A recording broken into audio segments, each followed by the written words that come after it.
Barbie Fortes update. Yan IG story ni Barbie. Yan, natikban pa nga ni Barbie. Naluto ng kanyang ate Abby. Sinigang na baboy. Sarap yan, no?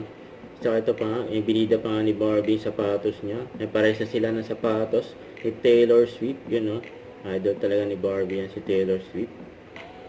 Saka ito pa yung mga sinare ni Barbie sa kanyang Instagram. Sabi niya, "This life is sweeter than fiction." And napunta si Barbie sa favorite place niya. Bookstore. Yan pa yung nagbasa siya dyan. Yung mga books. Ayan yung hobby ni Barbie. Pinasa niya, "You read a view." Yun, no? Ganda yan.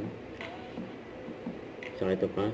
Sabi ni Barbie dito, "Table for one." Sabi naman ng ate niya, "Table for one pero yung order for two." Sabi ni Barbie, "Kasama po ba yung bucket?" Gulit na magkapatid eh. Saka ito pa. "My favorite love team." Yan, no? Si Ate Abby sa Kuya Ben, sabi dito ni ate niya, "Ba't terno kayo ng turtleneck?" Sabi ni Barbie, "Kasi terno din kami ng noodles." Grabe yun. And abangan yan. Okay mo ha, podcast with Barbie. Wala pa. Ayan. Grabe kung saan binabato yung Oo, cellphone. sa tibay, diba? Don't forget to subscribe, click the notification bell for more update. This is Richard the Action Live. Stay tuned for more videos. See ya.